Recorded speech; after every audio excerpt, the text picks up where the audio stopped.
Do río Sil non falan os autores gregos e latinos. A documentación medieval que fala do Sile, Silum ou Sil ten pouco relevo.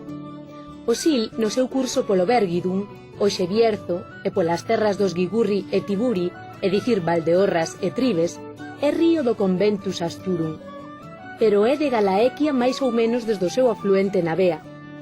Hai tempo xa que Valdeorras e Tribes son galegas.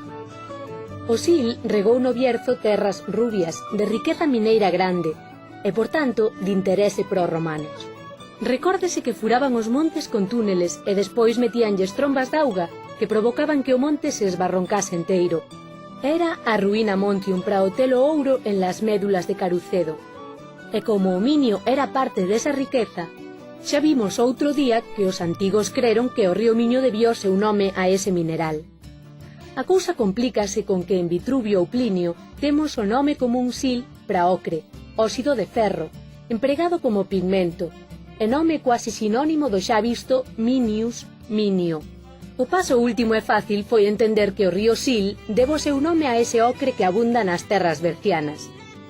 Pero os estudosos dos nomes máis antigos dos ríos que hai dende a India ao Atlántico, é dicir, da hidronimia paleoeuropea, inclúen nela os nomes de Miño e Sil. Se para o Miño hoxe se supón unha raíz mei, de ir, camiñar, que fai que o minio signifique curso d'auga, hoxe para o Sil pénsase nunha raíz sei, da que con sufixo L resulta nun nome silis, un hidrónimo primario que significa tamén rego, curso d'auga, corrente. O noso Sil ten por parentes os Silis de Venecia, os tres antigos Silarus en Liguria, Lucania e Iliria, e tamén o nome común irlandés Silein, regato. Tamén pode entrar aquí o nome da centroeuropea Silesia, a dos vándalos silingos, un dos povos xermánicos bárbaros que fixeron estropicios en Hispania no século V.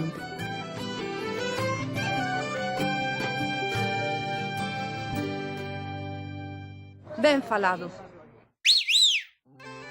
Animal que berra aú de noite. Lobo. O que fai o pan é o Panadeiro. serven para roer no pan. Dentes. Cuarto día da semana. Los xoves. Ves como sabes? A Serra do Courel, Babia e a Serra de Meira están unidas por unha vía de auga. O Cave verte no Sil, o Sil verte no Miño e os tres xuntos por Ourense seguen o mesmo camiño. No río Sil hai un fenómeno curioso que recolle este refrán. Entre marzo e abril sempre baixan lodas as augas do río Sil. Pero do Sil o máis coñecido é aquilo de que o Sil leva a auga e o Miño leva a fama. Este refrán os galegos decímolo sempre que nun traballo colectivo o reparto do premio do salario non é proporcional ao esforzo ou ao mérito. E do Sil hai algo máis divertido. Con troitas do río Sil e viño de Valdeorras esquéncense as penas todas. Así que xa saben, queda dito. Abor.